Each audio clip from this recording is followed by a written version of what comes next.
Let us begin today's program with prayer. Reverend Bartholomew Segan, the Eco Director of Coimbatore Diocese, will lead us in prayer. Yeah, let us pray. A most loving Heavenly Father, we come into your presence, Lord, and you have given us a most beautiful occasion to know about the oceans and the climate and the environment that surrounds us. We thank the Department of Ecological Concerns, and especially we thank Dr. Koshi and Reverend Rajan, who are the directors and the co-directors of CSI Department of Ecological Concern. On this day, we thank Right Reverend George Cornelius Bishop, who installed recently Krishna Godavari Diocese Bishop, who is going to install and who is going to inaugurate this session. And we thank for the resource person, Dr. Srimati Srija KJ, who is the scientist and who had the resources, a lot of resources who is going to share with us. We thank and praise God for the students who are all participating today, and the teachers who are all participating today. And Lord, enlighten us and give us your wisdom and your grace that we may enlighten to know more about the climate and to know more about our surroundings. Once again, we thank for this occasion. We thank for all the officers, the directors who are leading us. In Jesus' name we pray. Amen. Thank you, Bartholomew. Good evening. I am Dr. Matthew Koshi, Honorary Director of the CSI Synod Department of Ecological Concerns. Dear respected Bishop T. George Cornelius, Dr. Srija, teachers, clergy, and other participants, a warm welcome to all of you. Bishop George Cornelius has agreed to inaugurate today's program. Bishop T. George Cornelius is the bishop in Krishna Godavari Diocese in Andhra Pradesh. After completing his theological degree, he became the presbyter of CSI in 1998. In 2018, he became the bishop of Krishna Godavari Diocese. Bishop, on behalf of CSI Department of Ecological Concerns, I cordially welcome you to this program. Thank you. The topic of today's lecture is ocean and climate change. We always talk about forests and their role in reducing carbon dioxide. We forget about the role of oceans. Ocean and climate change is a serious issue that has to be adequately understood. We always talk about forests, but we never talk about ocean and their role. Dr. Srija KG will be taking a class on this topic. Dr. Srija has a PhD in Agriculture Systems Management from National Institute of Advanced Studies, Bangalore, and a 3-year postdoctoral fellowship in Climate Change Impact Assessment at the Indian Institute of Technology, Mumbai, India. She is a scientist actively working with Econaut. Dr. Srija, I welcome you to this program.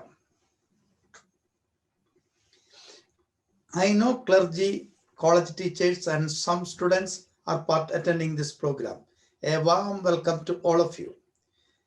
There are 3 announcements. The participants can write their questions and clarifications in the chat box. Immediately after the vote of thanks, a link will appear in the chat box. Participants have to click on the link to get the questions for today's quiz. You will be directed to Google Sheets. We will give you 7 minutes to answer. We will value it within the next 5 minutes, and the results will be announced immediately. In order to fill the gap between the vote of thanks and valuation, we will be posting a small video from Pashmale Girls School, Madurai. The first prize of the quiz will be 1,000, second prize 750, and there will be 10 third prizes worth 500. Winners have to give Google Pay account or the bank account before 6 p.m. tomorrow to the WhatsApp number 98472 or else the prize amount will lapse. Winners have to make sure about the receipt of the cash awards within 2 days. I would like to honor the winners of the quiz competition held on 29th July. We have sent the cash awards and prizes to them.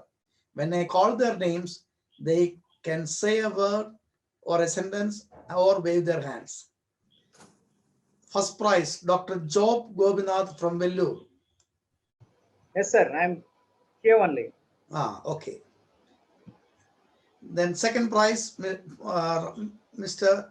M. Arun Kumar Dornakal. Good evening, sir. Yes, sir. Then third prize, Sanoy N from Madurai. Unmute and say something or wave your hand.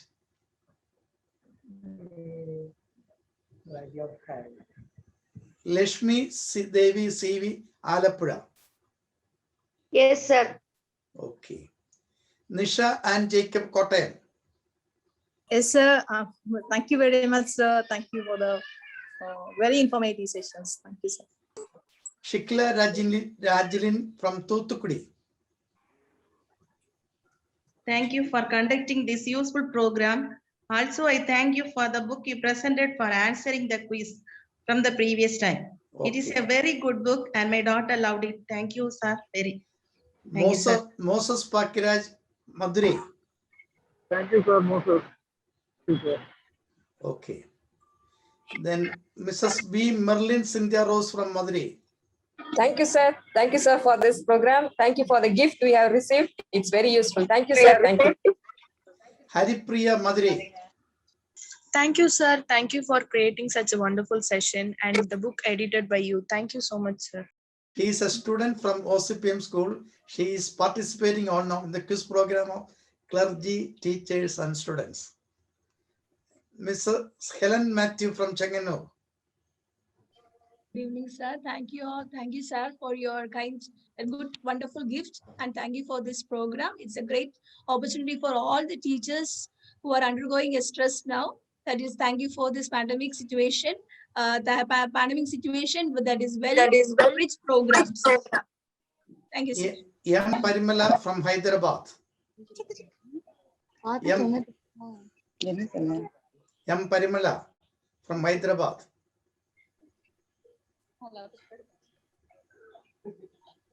Ashalada KJ from Malapura. Sir, on behalf of us, thank you for conducting these wonderful classes. Okay. She couldn't attend class today. Okay, thank you. Then I am requesting Bishop George Cornelius to inaugurate this program.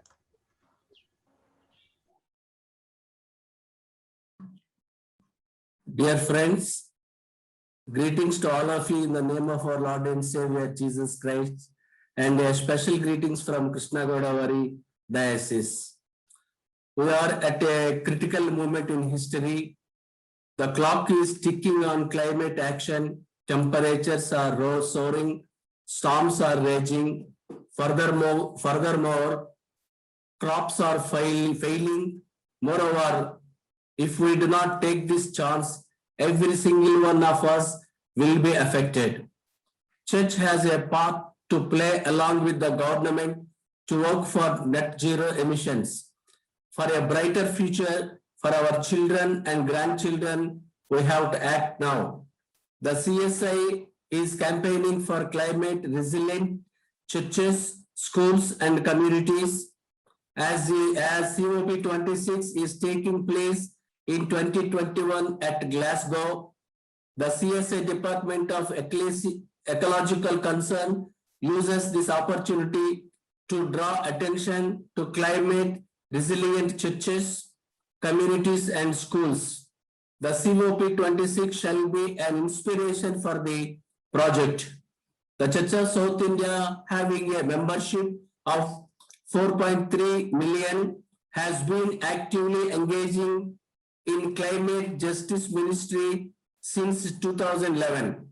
Since 1992, the CSA Senior Department of Ecological Concern seeks to create awareness among all people about environmental and ecological concern and care for the God's creation. As church community, we believe that God creates all life on earth. As a part of our Christian faith and discipleship, we have to ensure the protection of the environment and the sustainable and equitable use of resources. I appreciate the CSA Senior Department of Ecological Concern is for organizing a series of lectures through Zoom for clergy, teachers, and students. And also I congratulate the Department of Ecological Concern, especially Dr.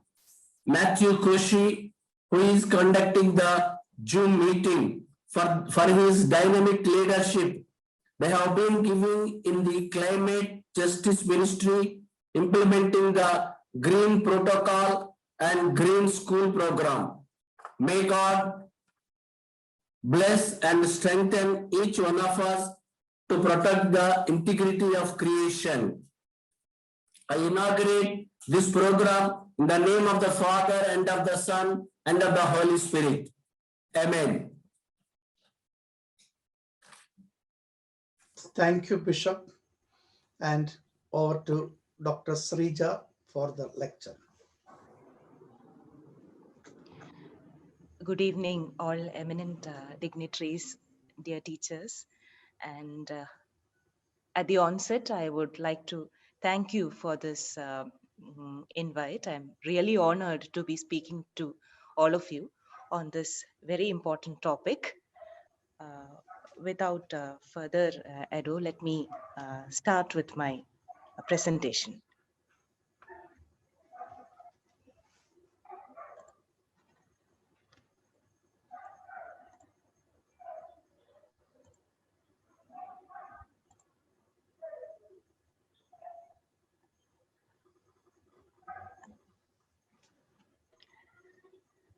Is my PPT visible? Yes, yes. Okay. So today's topic that I would like to share with you all is oceans and climate change. By academic training, professional training, I have been trained in agriculture sciences, but my PhD has been in interdisciplinary sciences from National Institute of Advanced Studies. So I have been taught to look at the entire picture, not to miss the forest for the sake of trees. So when this concern about climate change started taking root in me, I got interested in what is happening to oceans also. At present, I am a fellow of INTAC, International Trust for Art and Cultural Heritage, looking at climate change and heritage. And by heritage, I am looking at the intangible heritage of all our artisanal fishers on the seas. Now, fishermen are people who go out into the sea every day. They have been doing that for centuries past, and they have this entire wealth of knowledge on the oceans with them. And as part of the project, I'm trying to document this knowledge and the changes that have happened to this knowledge in times of climate change. And that is when I got interested in oceans as a scientist also. To understand, like Dr. Matthew Koshi himself mentioned, we have this this entire thing within us to look at forests, to look at the land, but we miss the oceans, even though the oceans occupy an enormous space in our planet. So this presentation would be a look at what is happening to the oceans in time of climate change. It will be a basic foundational presentation. I would be introducing you to the world of oceans, to this astounding world of oceans that I came to know when I started this journey just a year back, trying to understand what our oceans are composed of and what is climate change doing to them. So that will be the second part of the talk, climate change vis-a-vis oceans. And then we will be moving to the changes that have happened to the oceans because of climate change and the impacts. Now, one thing that I always reiterate in all my classes is that climate change is not just one change. It is an anthropogenic scenario where the actions of human beings have resulted over the long term in changes to the environment. But that changes have not stopped there. The primary changes, the first changes that the actions of the global changes, the actions of human beings have wrought in the environment will then lead to a cascade of changes. One change will lead to another, that will lead to another, and then the second and third change maybe will get together and lead to another change. It is a horror story of permutations and combinations of changes. So the change that we experience at our doorstep, maybe as a flooding event, maybe as a cyclone, is not the direct change as a result of climate change. It has traveled through various cycles of change before the change that we know of has resulted. So this presentation would be a window to what is happening in this event of, this cascading event of changes. You will be witnessing, because we all know that the basic premise of climate change is that we have been emitting greenhouse gases into the atmosphere at an accelerated pace. These gases get heated up, trap heat in the atmosphere. And that is how the temperatures have been soaring across the years. And these soaring temperatures then impact other climatic parameters such as rainfall, such as drought, such as extreme cyclones and hurricanes in the seas. So these are all impacts of the air that gets heated up. Now, what is happening to the oceans and the cascade of changes that happens in the oceans is what this class is all about. I should apologize at this point to let you know that this class does not come with solutions. I just cannot suggest any kind of remedial measures to what is happening in the oceans, because one thing that I came to know very early in my pursuit of climate change in the oceans is that we have already committed to a lot of changes in the warming oceans. That cannot be undone at all. So even if we from today onwards decide to be better human beings and limit our emissions to the atmosphere, what we have already done and what the oceans have absorbed just cannot be undone. But in understanding the extent of our actions, I think there lies the beginning of change. So it is extremely important that we understand what our actions for the past 100 years, especially in the post-industrial era, has been doing to our environment, especially the oceans. So let me first of all introduce you to the world of oceans. There is one thing that we should understand, that there is only one global ocean because all oceans are interconnected. And 70% of the planet's surface is covered by oceans. We always study the other way around, we study that the 30% of the planet is made up of land. So in this class, we'll be looking at the other major share. So 70% of the planet's surface is covered by oceans, water. And in fact, the oceans hold about 97% of the water on Earth. And what have we studied all these years? We have studied that only 3% of the water on the planet is fresh water. We have never bothered about then what happened to the other 97%. That 97% is there presented to you in the oceans of the world, which covers 70% of the planet's surface. And about 50 to 80% of the oxygen that we breathe is produced by the oceans. So how do oceans produce oxygen? Oceans are covered by phytoplanktons, algal bodies, which produce oxygen through respiration. So 50 to 80% of the oxygen that we breathe in, we are nothing compared to the living organisms that are present in the ocean, the small diatoms, the small microbial presence in the ocean. Because why? Because 70% of the area is covered by these organisms, and they breathe out, and we get the maximum amount of oxygen that keeps us alive. Now, of course, in our school geography classes, we have studied about, and you also teach about the different oceans. Though I say it is just one single global ocean, we have named our oceans, and these naming conventions are because of certain historical, cultural, geographical, and scientific reasons. We have named our oceans. And the major oceans, as we know, are the Atlantic, Pacific, Indian, and the Arctic. There is a fifth ocean, which some agree to, some don't agree to, especially in this year's World Ocean Day.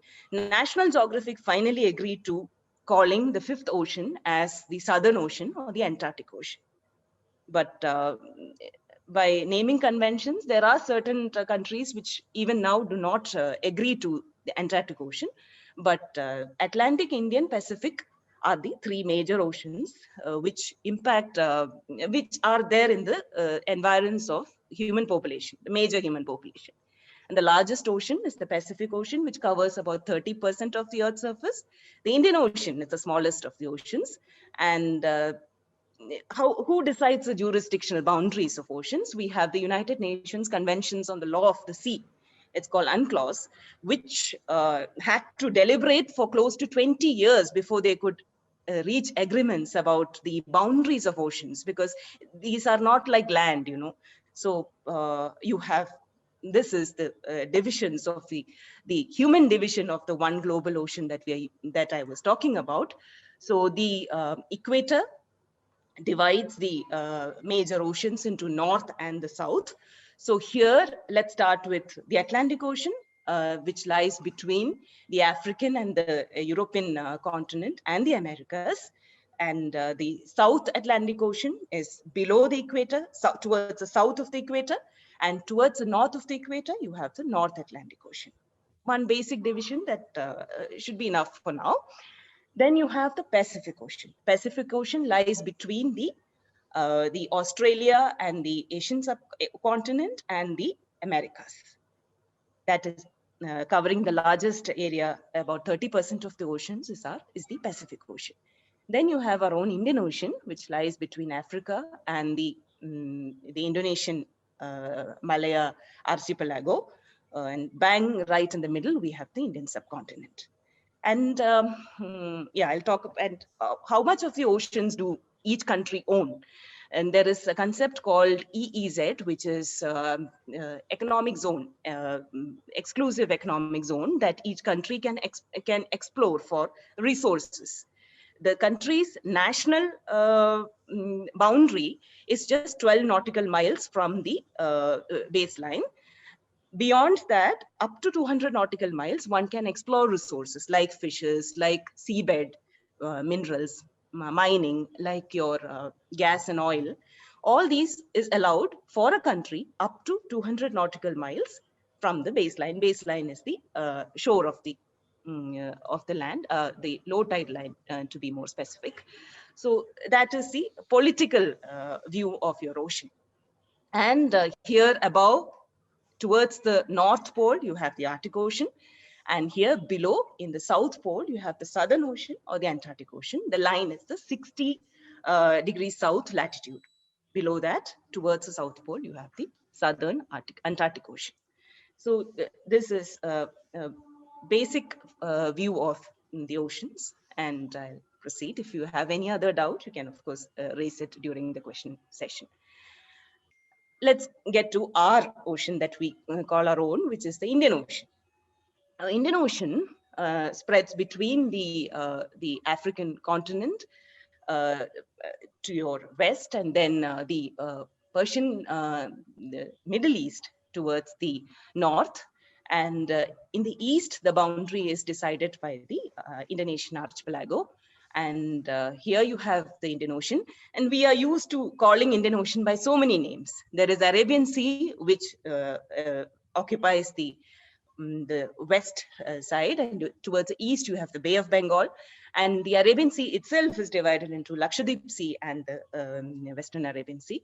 Lakshadweep Sea itself is called as the Southeast Arabian Sea in some literature. So just to kind of make you familiar with these terms that we have been using, but not really connecting it to the world of oceans.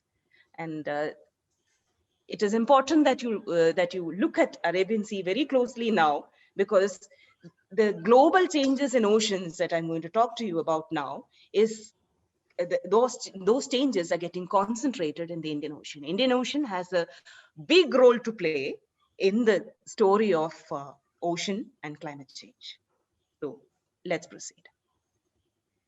Climate change and the ocean. So why all this, noise about oceans and the climate change? We say that, climate change is anthropogenic. Humans occupy land surface and not the oceans. They say that only 5% of the global oceans have been explored so far, are known to the mankind so far. The rest 95% is unexplored territory, unknown territory. So how do you relate climate change in the oceans? The biggest fact that should open your eyes to the importance of oceans is that only 7% of the heat being trapped by greenhouse gases is sticking around on the surface of the ocean, of the atmosphere of the planet. The other 93% of the heat that is being trapped in our atmosphere by the greenhouse gases ends up in the oceans. The oceans, our oceans, are acting as sponge to take up the heat, the extra heat that is being generated in the atmosphere. Just imagine if these oceans were not there, the rays would have been annihilated even years back. We wouldn't be here at all. 97% of the heat has been taken up by the oceans. So let's look at there will be a lot of graphs in this presentation. I request you not to shut yourself off onto numbers and graphs, because it tells a story that we just cannot ignore. So this here shows the ocean heat content, which is being measured in joules. So this here, the unit here is 10 raised to 21 joules, though normally we take 10 raised to 22 joules. So in the y-axis, you have the ocean heat content. X-axis, you have the years. And here, the baseline year is taken as 93. So we are trying to understand after 93, what is the 93, why 93? Next graph, we'll get an answer to that. Also because after 93, a lot of satellite data started coming in. So all our measurements, all our understanding about global changes got better and more accurate after the early 90s. So this graph presents the increase in ocean heat content in comparison to 93 as a base year. So what is the increase in comparison to 93? 93 will be taken as 0. So from 93 onwards, you can see how the ocean heat has shot up. And here there are two sets of graphs, because again, extent wise, we say it's one ocean. Then we divided it up into geographical units, into Pacific, Atlantic, Indian, Arctic, Antarctic, etc. The same way, vertically also you divide the ocean. The ocean, 0 to 700 meters is actually regarded as the upper ocean. Deeper ocean is below 700 meters up to 2000 meters. And beyond 2000 meters, that's another story. It is because of the biochemical properties of the ocean, the differences in it, that oceanographers have divided the ocean vertically also into 3 units. But again, there are subdivisions too. But for this foundational understanding of the oceans, it is enough to understand the ocean as 3 layers. So the top layer, the 0 to 700 meter layer, absorbs more heat, which is logical. So 63% of the total heat is being absorbed by the top layer, which is also increasing at a more faster rate. And this is the second layer, which is a deeper ocean layer from 700 meters to 2000 meters. And this shows beyond 2000 meters, which is heating up at a very, very lesser rate, but still heating up. So to give you an idea of how much of, what is the, I mean, numbers are just numbers anyway, but what does this mean in terms of energy? So a unit of increase of ocean heat content is actually, here it represents 17 times the entire usage of energy by the entire human global population in a year. So when you take this time period, it amounts to 250 times more the energy that we use. that has been absorbed by the oceans, that is being held in store in the oceans. So that 63 plus 30 amounts to 93% of the heat that is being absorbed. This is another graph of the same numbers. Here, though, it is represented in 10 raised to 22 joules. Here, like I told you in the previous graph, that 90s, 93, 95 is actually the year of change, the turning point year, beyond which the ocean heat started climbing up. There is an accelerated increase in the oceans, or the heat, the content of the oceans after the 90s. So this, and this is, again, you have to be clear that this is just the top 0 to 700 upper ocean that is being represented in this graph. This shows very starkly the increase in ocean heat content in the past 30 years. And it is in this past 30 years that the oceans have absorbed 255 times more heat than what is being generated in by the entire global population. So just to give you an idea of the heat that is being absorbed by the oceans. Now, how does it get distributed geographically? Now, this is your the three major oceans that are of importance to us as human beings. Though the Arctics and the Antarctics have another story to tell, but let's concentrate on the Indian Pacific and the Atlantic Oceans for now. So this is the trend in ocean heat content, watts per meter square, and it has increased from 0.55 to 0.79 watts per meter square in square meters in from 93 to 2019. Now, this is a value that is below 1. And for us, any value below 1 is kind of, very infinitesimal, maybe not enough cause for worry. But for understanding what is the mega story that the oceans have to tell us, we have to multiply it with the area of the ocean, area that the oceans cover. And that is more than 360 million square kilometers. So you multiply this change of 0.55 to 0.79 with 360 million square kilometers, and you get an idea of the change that we are speaking about. And that is concentrated in the the upper latitudes, because that is where the effect, the building up begins. But you look at the Indian Ocean too, you can see Indian and the Atlantic Oceans have been heating up compared to the Pacific Ocean. That is because there is a lot of heat transport that is happening from the Pacific towards the Indian Ocean. Whatever heat that gets built up in the Pacific Ocean, it takes care that that gets transported into the Indian Ocean. So here in the Indian Ocean and Atlantic Ocean, finally you will get a build-up of heat, and that is what is being depicted in this diagram. So, like I told you before, the heat absorbed by the ocean is moved from one place to another and eventually enters the rest of the earth through melting ice shelves, evaporating water, or directly reheating the atmosphere. So I told you that 97% of the heat has been absorbed by the oceans. What does ocean do with this heat? Now, we have been taught, we know that, energy can neither be created nor destroyed. So this energy that is being absorbed by the oceans is not going anywhere. It is there. And what the oceans are trying to do is move it about, because this entire one global ocean has got circulation, tidal circulations, current patterns, which is global. So whatever heat accumulates at one point, the ocean takes care that it is distributed throughout the ocean in an act of balancing. And that act of balancing, once that also fails, then what happens is that once that heat gets to the Arctic, gets to the Antarctic, it starts melting the ice sheets and the glaciers. So that is one effect of this, the heat. It starts evaporating water. So what happens is that it speeds up your water cycle.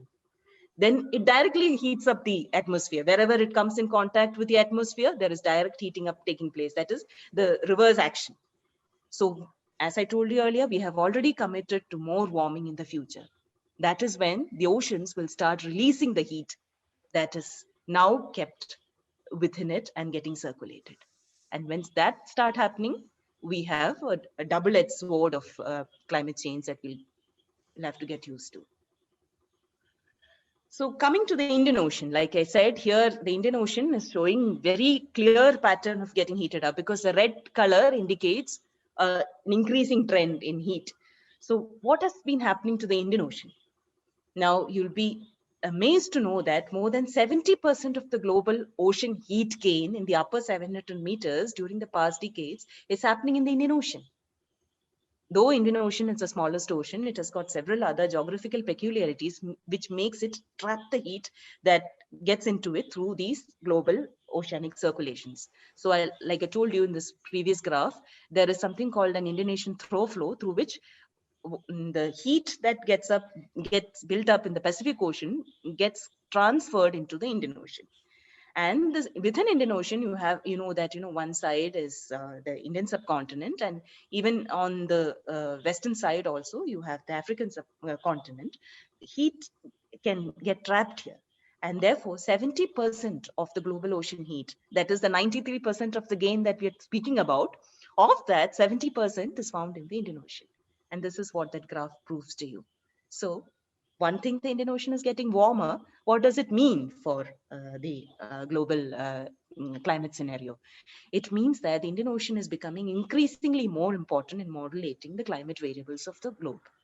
So it gets to have a greater say in the rainfall of, say, the eastern coast of Africa, the ice melt in the Arctics, the drought that may happen in the Midwestern America. Indian Ocean is starting to have a greater say in all these global events that are triggered by climate change. And it is no matter of pride, let me tell you, this is purely to let you know the amount of concern that we should be feeling about what is happening to the oceans. Now, there is something called a sea surface temperature, SST. This term may be familiar to many of you because SST started featuring in global climate models after a while. Even for global climate modeling, ocean was not a prominent variable for a while. When they started looking at oceans as an important variable, they started taking in sea surface temperature. Sea surface temperature is the temperature of the ocean just at the surface, maybe say 10 micrometers to 10 millimeters. The surface of the ocean where it interacts with the atmosphere. That temperature is measured through satellites. Now, another point that I would like to make at this point is that all this data collection now is majorly through the help of satellites, many of them. Many satellites use many sensors. You have data coming in from various sensors from various satellites. These data may not be one figure, but still they all point at the same trajectory of motion, of change. Together with that, to validate the satellite data, you also have measurement data from the oceans through ocean liners. Ships have sensors which are attached to their bottoms, which take data readings as real-time readings as they traverse the oceans. You have buoys, moved buoys as well as floating buoys all across the ocean, which takes real-time data or every 3-hour data, which is getting transmitted to a central facility and which then gets provided to the researchers and academicians. So that is how data on the oceans are collected.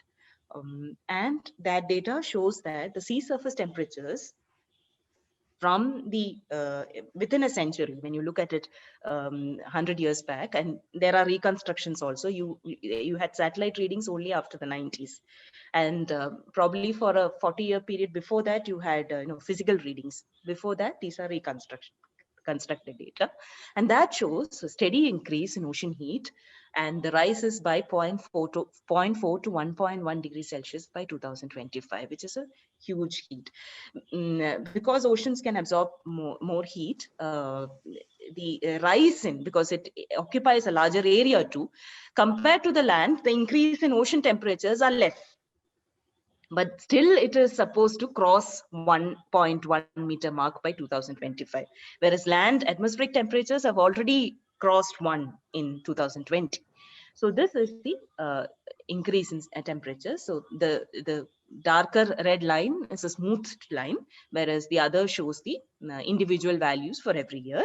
And so this is the difference between the red line shows the land temperatures, whereas the blue line shows the ocean temperatures. So that is the sea surface temperatures increase. And the change in sea surface temperature to coming to the Indian Ocean part, you'll see that the whole Indian Ocean has been warming through the past 50 years, whereas the Western Indian Ocean has been warming for more than a century. Now, we have been talking about how Indian Ocean kind of, rules the global warming sea scenario. But even within the Indian Ocean, you have the Western Indian Ocean, which is the ocean that is nearest to us, the Arabian Sea part. It has been warming for more than a century, and the warming trend is more than 0.1 degrees Celsius per decade, and that has been detected in this Western Indian Ocean. And this below graph shows that whereas the Pacific Ocean shows no trend at all, here in the Indian Ocean, the Western Indian Ocean, there is a clear warming trend. So this is, like I told you, this is the primary impact of a warming atmosphere. The greenhouse gases have trapped heat, and it has warmed the atmosphere. The heat trapped by the atmosphere has been taken up by the seas, 97%, and the seas are warmed. And even in warming, there is no homogeneous warming that is detectable. Warming is regional. It is specific to certain areas. It has got its own reasons. We won't be getting into it right now. We know that as a result of atmospheric warming, the seas have also warmed. And it is reflected in the ocean heat content. It is reflected in the sea surface temperatures. Now, what is the next level? Before that, there is an interesting fact that I would like to share with you. This is about the Indo-Pacific warm pool. Now, within a warm ocean, you have a warmer body of water, which is called as a warm pool. A warm pool existed even before oceans started heating up. It is a warmer area of water which traverses from the eastern Pacific Ocean towards the Indian Ocean. This is the spread of this light orange area that you see is this is a satellite image. This is the Indo-Pacific warm pool. The temperatures are always higher than 27-28 degrees Celsius in this warm pool, and spans the western waters of the equatorial Pacific to the Indian Ocean, and it holds the warmest sea waters in the world. And this warm pool has been warming up. And this is the next. The Indo-Pacific warm pool has grown warmer and almost doubled in size since 1900s. This expanding warm pool is not only driving changes in regional rainfall patterns around the globe, but is also affecting marine food webs. So now we are passing on to the second level of impacts. You have a warm ocean, and this warm ocean, like I told you, is not homogeneously warm. It has got various areas of warm waters, warmer waters, colder waters, both horizontally as well as vertically. There are changes, and you have something called as a warm pool. And here you can see a bit of more hot waters. This is known as the Arabian Sea mini warm pool. And Arabian Sea mini warm pool has a big part to play in the development of the monsoon, the Indian summer monsoons. Now, that is a climatological phenomena, but this part has it is a reason why we have our monsoons, so to say. So any changes in the warm pool, the temperatures of the warm pool, the difference in temperatures between different parts of the warm pool can have impacts on the regional weather patterns, the global weather cycles. So that is a secondary impact that I'm talking to you about. Maybe not even secondary, but to make the story more, comprehensive and understandable, let's take it as the second level of impact. So you have the warming oceans, and the warming oceans, because of the changes that has happened in the temperatures, leads to changes in the global and regional climate. So here you can see the difference very clearly. It has not only warmed in increase in temperature, but increase in area also. From an area of 2.2 into 107 square kilometers during 1900 to 1980, it has almost doubled to 4 into 107 square kilometers during 81-2018. So it is a feat that we have achieved in just 40, 50 years. And the warm pool area is estimated, slide gives you the extent, the latitudinal and longitudinal extent, but it's visible here.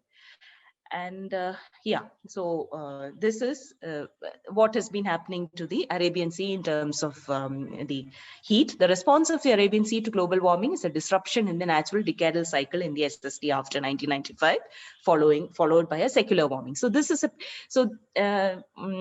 at the time, when we were doubting the truth of climate change, even scientists, to reach a consensus that the planet has been affected by the anthropogenic activities has not been easy.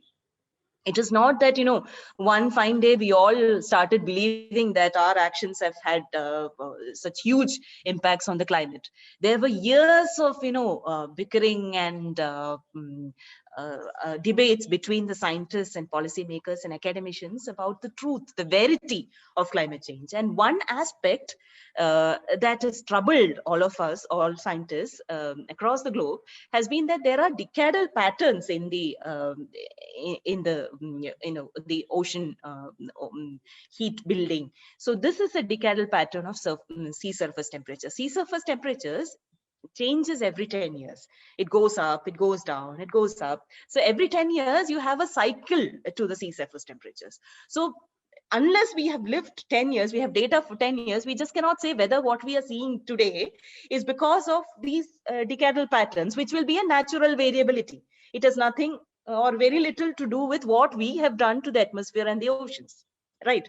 So we had to ensure that what we see today in the oceans is not a part of the natural variability of the ocean waters. But since 95, again 95, the turning point here, we see that decadal pattern has been disrupted. Even after 2005, which is 95 to 2005 constitute a decade, even after that, the sea surface temperatures has been shooting up. This is the SST anomaly for the Arabian Sea, which shows the maximum amount of heating.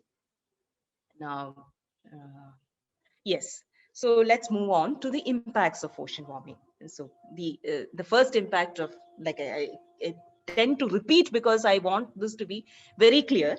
So you have the greenhouse gases heating up the atmosphere, that heat being absorbed by the oceans. Then what happens?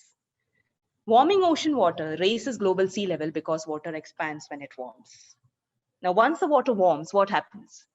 And that is basic knowledge that we all have. When it warms, it expands. So expanding water tends to take up more space, so that raises the sea level. That is one reason why the sea level rises. So sea level rising is your tertiary impact again. So you have the warming seas. Because of warming seas, what is the effect? You have the water expanding, and the expanding water raises your sea level. That is not just one reason. What happens to warm waters? Warm waters get circulated, and this warm water reaches your Arctic Sea. It starts melting the ice sheets and the glaciers. Even the glaciers that are there in the Himalayas have started melting. That is because of the heating up of the atmosphere.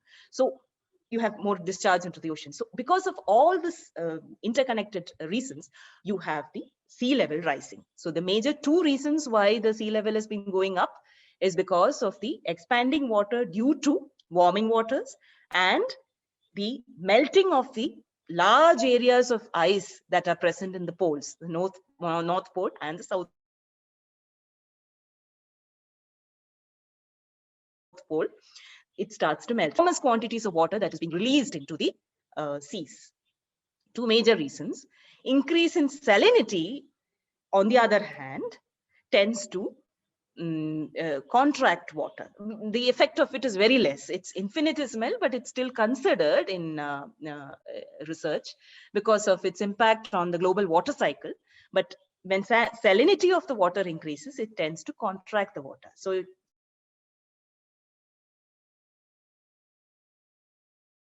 there is a small effect of salinity in bringing down. For the purpose of this discussion, it is not important.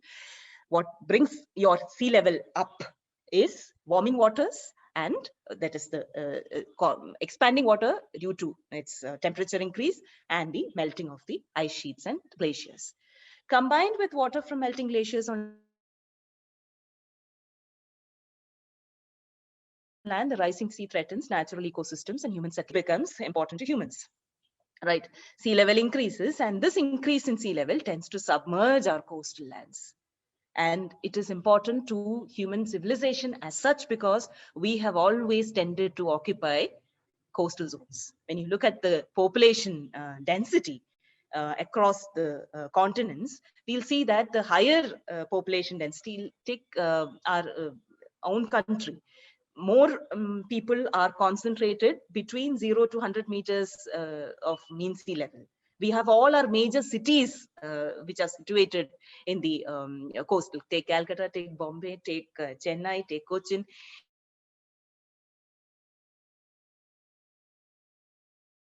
All these are situated just mean sea level. Even, globally, it is a fact. We, as a civilization, we have, because of several reasons, because of trade, easiness in trade, because of availability of so many resources, because of these, historical, political, cultural reasons, we have tended to flock towards the sea, and that is slowly, starting to become our nemesis in a changing climate and warming ocean.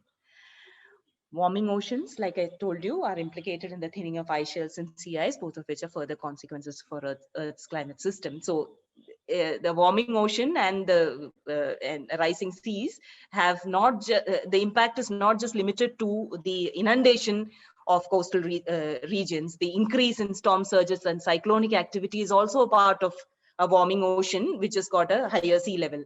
So the changes in temperature then triggers, we have been, seeing this for the past 4 or 5 years. Arabian Sea has started to have so much of increased cyclonic activity, and that is again related to this warming ocean.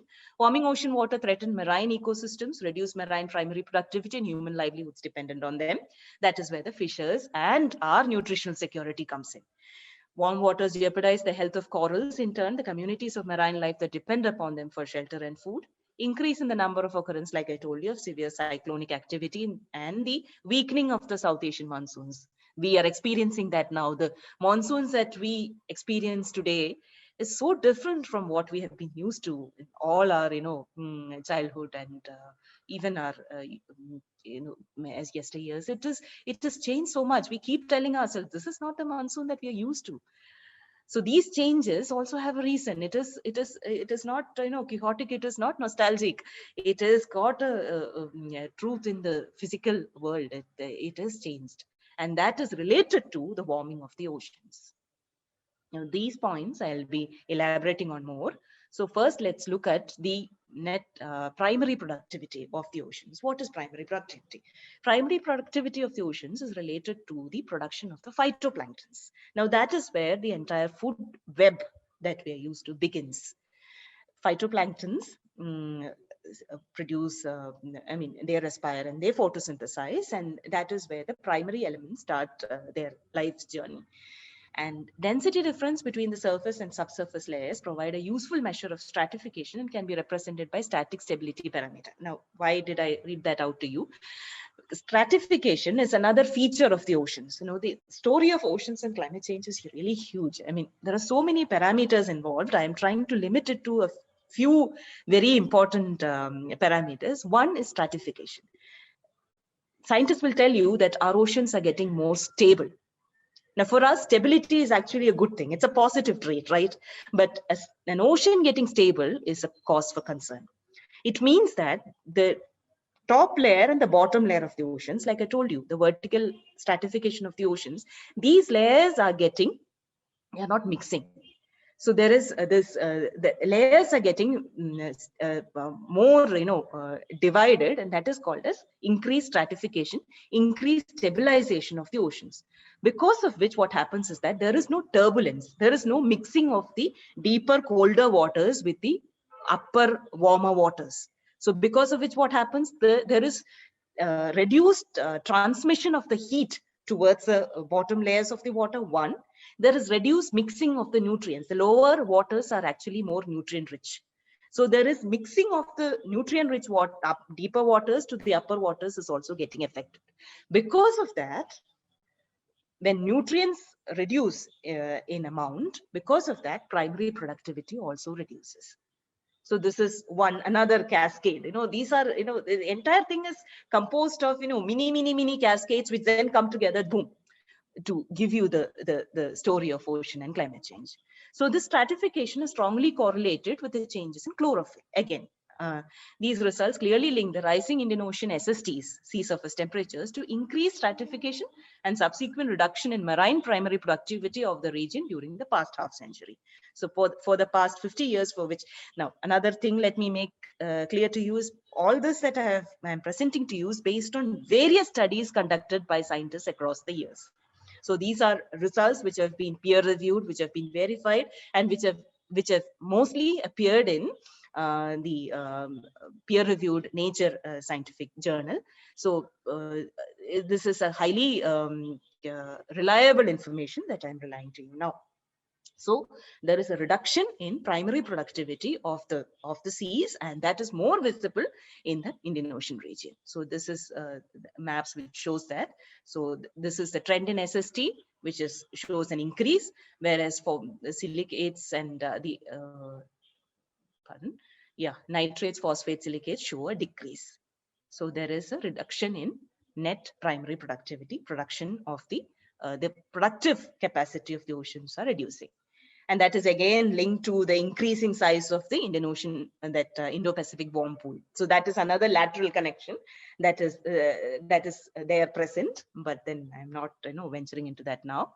So yeah, so this shows the marine phytoplankton. Now this map, this lateral map over here, it shows the main areas of high primary productivity in the oceans. Again, when it comes to, let's say, what is the productivity of an ocean? It is related to the amount of phytoplanktons and diatoms and the algae that are present, zooplanktons that are present in the ocean, and the marine food web that is, starts getting built up with this. So you have other species, mainly fish species, you have the other, oysters and the other invertebrate species that are present in the oceans. The entire marine food web are richer in these portions, and you can see the Indian Ocean region, our Arabian Sea and the Western Indian Ocean region that are prominent when it comes to the global map of marine productivity. So we have been actually very rich in marine resources, and that is also the area which shows a decline in phytoplankton growth. So this is a very serious cause for concern.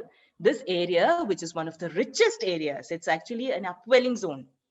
And another time I will tell you what an upwelling zone is. An upwelling zone is where you have high catch potential for fishes, and the reason behind this is another story. But then this area is also the area which shows the maximum decline in primary productivity in the recent years.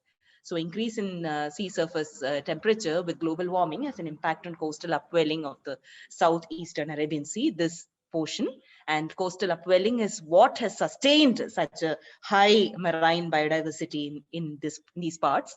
Decline of nearly 30% in phytoplankton blooms during the past decades, and more steep decreases are projected. With declining NPP and increasing SST, the marine food webs are disrupted, changing the distribution pattern, affecting marine fisheries, coastal livelihoods, and nutritional security. Now that's an entire story, just put in one sentence. The cascade of impacts that I've been speaking about. You have the warming oceans leading to decline in net primary productivity, that then affecting the fish distribution patterns, that affecting the marine fish catches, that affecting the coastal livelihoods, and that finally affecting our nutritional security, which is so much built on fishes and the nutrition it provides, especially in the developing countries. So next is the change in ocean. That story, that sub-story of cascading impacts is not complete, but let's stop there. Let's pass on to changes in ocean salinity. Salinity levels are important for two reasons. First, along with temperature, they directly affect seawater density. Now, salty water is denser than fresh water, as we all know, and dense water therefore tends to contract. It has got some infinitesimal impact on the it kind of restricts sea level rise to a very little effect, and therefore circulation of ocean currents from the tropic to the poles, that is the more important impact it has. It tends to slow down the ocean currents. And as I told you, the ocean is not one still body of water. As there is a circulation, a global circulation, the patterns of it is fascinating to watch. Some other time, maybe I can play you a video of the circulating waters of our global oceans. It takes heat that is getting built up in the equatorial and mid latitudes onto the poles and the higher latitudes. And that journey, that taking of heat from the equator to the upper portions is getting affected because of the buildup of salinity. And it also therefore affects the climate. What is climate? Climate is actually the wind patterns that are created because of this, and the moisture laden winds that are getting transported to the land, and the presence or absence of these moisture laden winds then getting translated into rainfall or flooding or drought in the land. So this entire thing is controlled by the salinity of the ocean, which is actually increasing. Second, the sea surface salinity is intimately linked to Earth's overall water cycle. I mean, this is what I told you now. How much of fresh water leaves and enters the ocean through evaporation and precipitation and river discharge. In fact, ocean salinity is now regarded as a huge rain gauge, to understand, and that is to understand how fast the water cycle is moving. So by studying the salinity of the ocean, increase in salinity of the ocean, it has been understood that there is a nearly 7% increase in atmospheric moisture content for every degree of warming of the Earth. So that is, the water cycle has been accelerated, which translates to an acceleration of nearly 2 to 4% per degree Celsius of the water cycle. And this results not in, the result of it is not really welcome to the human populations across the globe, because it results in extreme weather events. It leads to increased droughts, increased extreme weather events like what we are experiencing now. You'll have intense rainfalls which are packed into a very short period of time. And after that, there is no rain at all. And you will have, failed monsoons, more failed monsoons, drier areas getting more drier, and, wet areas receiving more rainfall. There are so many impacts, like I told you before, which are connected to an increase in salinity. Increased ocean acidification, that's another story. Now this shows you the pH anomaly. We all know that ocean pH is a measure of this acidity of a liquid, and oceans are normally alkaline. The ocean acidity, it is above 7, it is in the range of 8. But it has been dropping from 8.2 to 8.1 since the Industrial Revolution, which doesn't seem like much, but it is a logarithmic scale. Ocean acidity is, pH is a logarithmic scale, and therefore, if we continue to add carbon dioxide at current rate, seawater pH may drop by another 120% by the end of the century. So you convert it into a logarithmic scale, 8.2 to 8.1 becomes a huge deal. And it is supposed to reach 7.7, creating an ocean more acidic than any seen for the past 20 million years or more. Now we are, getting into the geological time scale. Right now, I've been speaking to you for the past 100 years, past 50 years, past 20 years, 5 years. That is because that is what we can, grasp. That is what we can absorb. Beyond that is kind of, it's difficult for us to understand a geological time scale. But if I tell you that this acidic ocean, the ocean that is getting more acidic, has not been witnessed by our Earth for the past 20 million years or more, that makes sense, The amount of change that these puny, tiny creatures that human beings are capable of, that spans 20 million years or more. And again, in the story of acidification, this is the global pH anomaly, which has been anomaly is a change, okay? The difference from a base year that we take. So from 1990, it has been coming down by 0.05 per year, whereas Indian Ocean Sea, the change is, while the global change is 0.018 per decade, the Indian Ocean, it is 0.20 per decade. Again, Indian Ocean kind of, stands ahead in the story of oceans. And this shows the basic chemistry of what is happening. Atmospheric carbon dioxide, it dissolves into the ocean waters. Carbon dioxide links with water H2O to form carbonic acid, which is highly unstable, releasing hydrogen ions into the water, and there begins the acidification of the ocean waters. And what is the next impact? We have been speaking of in terms of cascading impacts. So what does an acidified ocean tell you? One thing that you have to know is all our marine organisms have a very narrow range of acidity that they can tolerate. So once the ocean water starts getting acidified, none of the marine biodiversity that we're used to can survive in an ocean that gets acidic. Even a 0.01 change in acidity can lead to very severe physiological damages, even in humans also. Our human body is also built to survive in a very narrow range of acidity. We are almost 95% water, and that water has a very specific range of acidity. It increases, then none of the physiological functions can proceed in a normal fashion. The same goes for fishes in the ocean too, not just fishes, corals. We have been hearing about the bleaching of the corals in the Great Barrier Reef. And one of the main reasons for this happening, corals going dead, corals getting extinct, is because of acidification of the oceans. So this is a very, I was stunned by looking at this picture. This shows off the coast of Papua New Guinea, carbon dioxide bubbles coming out of volcanic vents in the reef. Now, this is not because of climate change, but it's such a visual image of carbon dioxide mixing with the ocean waters. Those light blue bubbles that you see coming up are carbon dioxide bubbles. And this is another way in which carbon dioxide mixes with the ocean waters. Capture from the atmosphere notwithstanding, you get a lot of carbon dioxide which gets out through oceanic volcanic vents also, though not to that extent to which atmosphere contributes. Now, like I said, many organisms are very specific to pH changes. Fundamental physiological processes such as respiration, calcification, photosynthesis, reproduction have been shown to respond to the magnitude of changes in carbon dioxide concentrations, along with the resultant changes in pH and carbonate ions concentrations. These can then set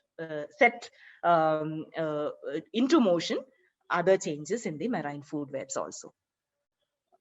Next is oxygen minimum zone. So we have talked about salinity, about oxygen content, about carbon dioxide and acidification.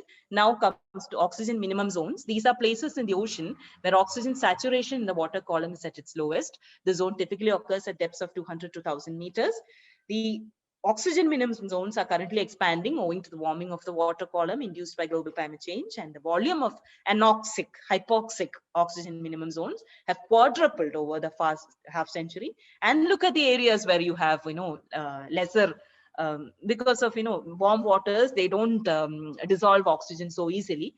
And so easily you can, make out the Indian Ocean here in the global picture. So here too. Marine heat waves. I'm intending to speed up a bit. Marine heat wave is a coherent area of extreme warm sea surface temperature. You looked at the Indo-Pacific warm pool. Now that is one phenomena that has existed over the years. It's not new, but you have something called as a marine heat wave, which is a direct result of warmer sea surface temperatures that persist for days or months. Now, marine heat waves are projected to become more intense, frequent, and longer duration in the coming decades. Now, these are very intense areas of heat, and they tend to, these are the areas where in the past couple of decades, marine heat waves have hit. And those areas have really been affected disastrously because of a buildup of marine heat wave. One example would be the Western Australian marine heat wave of 2011, and which resulted in an entire regional shift of the temperate reef ecosystem, a subsequent shift in community structure, and a southward distribution of tropical fish communities. What does it mean? In 2011, when the Australian fishermen of the western coast started fishing, they could get nothing in their fishing nets because the entire fish population had moved southward because of an increase in heat. So the geographical distribution of fish species tend to accelerate when it comes to, there is a pace at which ocean warming is proceeding, a pace at which this is building up, and then you have a marine heat wave, which kind of, brings all these impacts together in a short period of time. So it's just a jump in the impacts that are proceeding at a particular pace. And marine heat waves are increasing in number, intensity, and duration. And this is just a graphical representation of it from 1900 onwards, where it was so less. Towards 2016, it has increased to this, gone even beyond 60. And this shows the global distribution of it. I would love to spend more time on it, but just let's move on. And this is increased tropical cyclones. Since 1979, the proportion of severe cyclones of category 3 to 5, based on the metric called Saffir-Simpson hurricane wind scale, has increased by 5% per decade. And in 2000, and we have all, IMD have come out with this very specific result that cyclones, low pressure areas which transform into cyclones, have increased in their agency. And just for a visual representation, here is a 1990, these are paths of cyclones, that is, from its genesis to its building up into a cyclonic intense wind and to its landfall. So this you see is the Bay of Bengal, which has always had a high amount of cyclones, whereas here you see Arabian Sea was always cooler waters. It didn't have this kind of cyclones, and this is 2019. And in 2019, 5 out of the 8 cyclones that impacted India was formed in the Arabian Sea. So that is another impact, and the impact of those impacts we have seen in the form of increased storm surges, increased inundation of coastal areas, so much of lives being impacted. Another story. So let's look at rising sea levels. Now, I've mentioned the reason of rising sea levels, but then just to give you a measure of the rise, this is 1900 to 2020, the past century, 100 years, what has happened to sea levels. And global mean sea levels has risen about 21 to 24 centimeters since 1880s, which doesn't seem like much, but the rising sea level is also, like I told you, is a combination of meltwater glaciers, ice sheets, and thermal expansion of seawater. And here you will see that it's a very interesting graph. I wish I had more time to spend on this, but this period, this orange period, is when we started getting satellite data.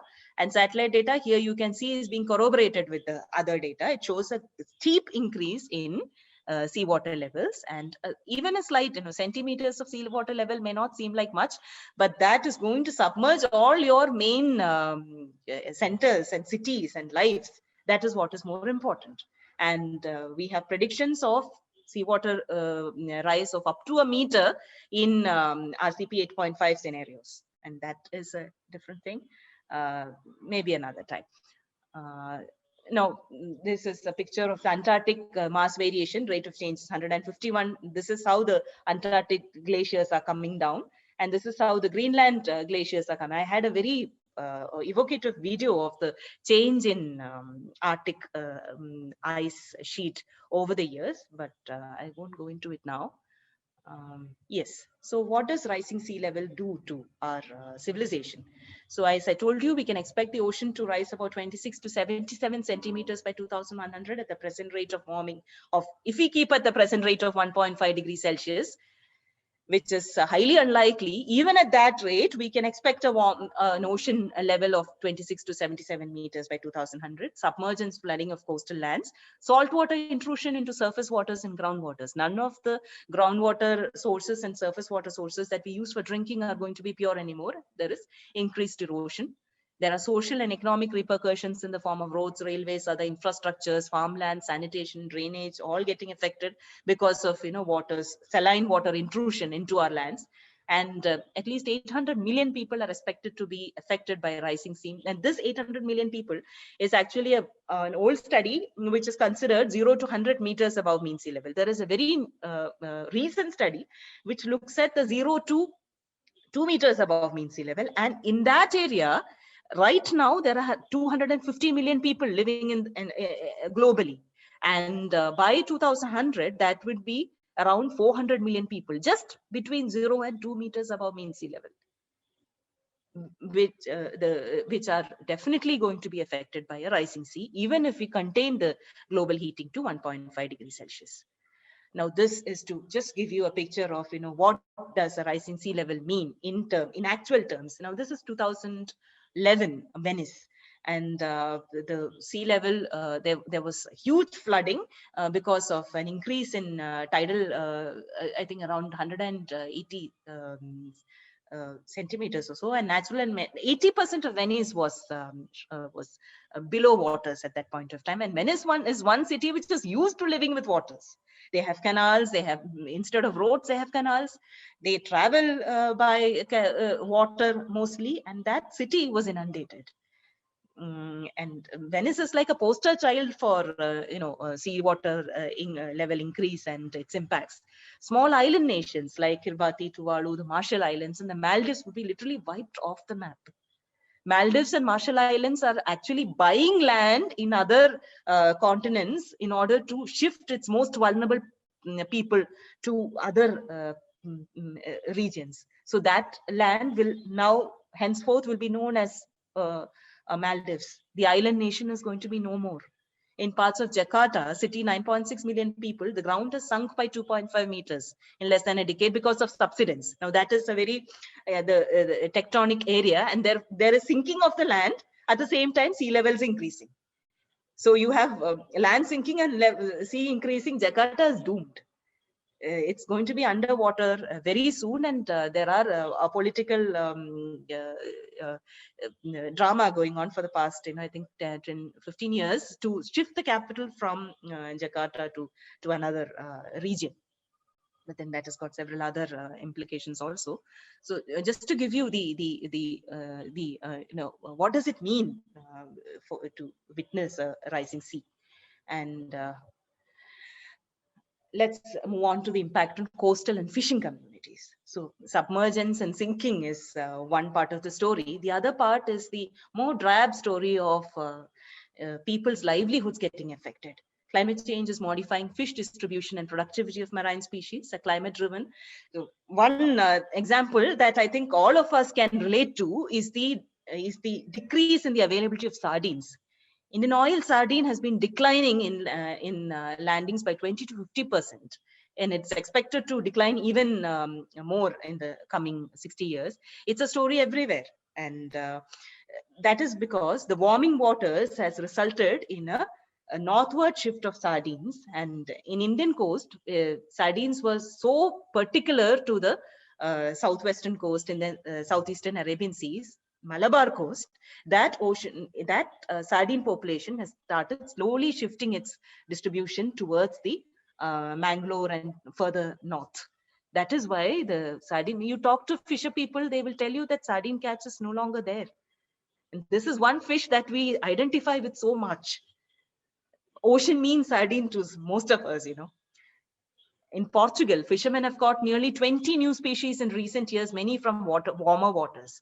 And with this border crossing fishes, there are many international disputes over fishes that cross borders. There was a very famous herring war between Europe, Iceland, and several other countries because of the border crossing fish. It's an interesting story. It's a harbinger of of times to come, of wars being fought over fish.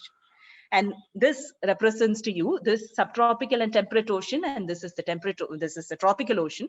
This shows you a change in fish catch, and what does it mean? See, in the subtropical and temperate waters, this blue fish over here are fishes that can survive in the temperate waters, and these are subtropical fish. As the ocean warms, ocean warming is everywhere. The size of it, the amount of it varies, but as subtropics and temperate regions warms, you can see the difference. The temperate fish is slowly disappearing. This is the combination that we see now. There is lesser number of temperate fishes. There are more number of subtropical and tropical fishes. These tropical fishes actually crossed over from the tropical waters. And in the future, you can see that the temperate fishes have totally disappeared, and the catch composition in the subtropics and temperates is composed of subtropical and tropical fishes. So what then happens in the tropical regions?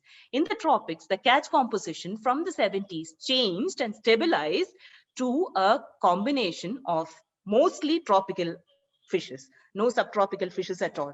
This is happening because fish, as I told you, can tolerate a very narrow range of acidity. I told you, it can also tolerate only a very narrow range of temperatures. So as the temperature increases, they have a tendency to shift its population towards cooler waters, horizontally and vertically too. So you start, the pelagic fish population that you exploit, that is the surface sea fishes that are getting caught these days, are going to vary diabolically in the coming years. And finally, in the future, you can see that even the few tropical fish that can survive in the warm tropical waters are very, very few. And the tropics will suffer most from a high rate of local extinction and reduced maximum catch potential. The projected decrease is largest in the Indian Ocean. Globally, when you project the impact on the fish catch, 24% of the Indian fish catch is going to be reduced, followed by the Atlantic and the Pacific from 2001 to 2050. Now, this is not just going to affect the fisher population. Their livelihoods are doomed for sure. But what about us? The major chunk of the people who live in developing nations, who survive on the nutritional security provided by these fish that has become so much of part of our lives. So that is one thing that you should be thinking on when I end this presentation here. Thank you for your for listening to me for so long, and for this wonderful opportunity that has been granted to me by CSI.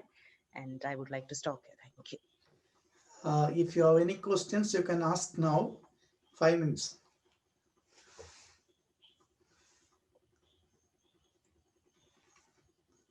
You can write in the chat box, or you can ask directly.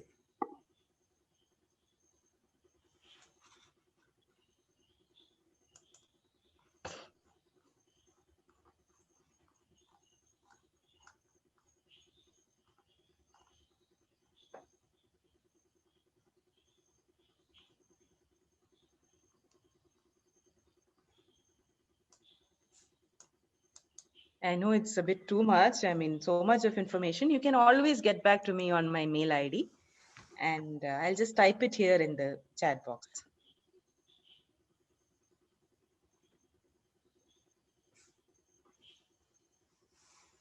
Some questions are there. Yes, I got that. Tell some positive impact of warming ocean.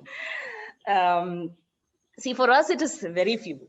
For the people of the tropical regions, a warming ocean really does not mean anything positive. But in the temperate regions, they're actually feeling the positive impact, because there are a lot of new fish species that are getting caught, and warmer waters means more salubrant, temperatures for them. But this is not going to last. It's only for a little while.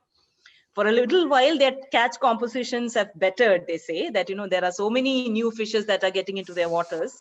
But wise people see this as a sign of, doom, rather than as a short windfall gain. So, yeah, I wish I could, give you more positive aspects of a warming sea, but there are so few. Yeah, I see another question. Is it any relationship with climatic change and algal bioluminescence? I have read a few papers which does dwell on that, but I do not know the particulars. But if I can get hold of that paper, I can share it with you. Do drop me a mail, will you, so that I can reply to you. Yes, I have. Okay, thank you. When I visited Dhanushkodi, one side of ocean It is is calm, calm, other side is corrupt. it is rough. That is to do with oceanography, the mixing of waters that happens. It cannot be conveyed to you so easily. But like I said, let me get back to you. Drop me a mail. I can share resource Okay. material with you. Indian Ocean gets so much of impact. Yes, that is one reason is because of the landlocked nature of Indian Ocean. Um, so you see that, towards the north, you have the Indian subcontinent. Towards the west, you have the African continent. So these waters tend to get and pool in this region.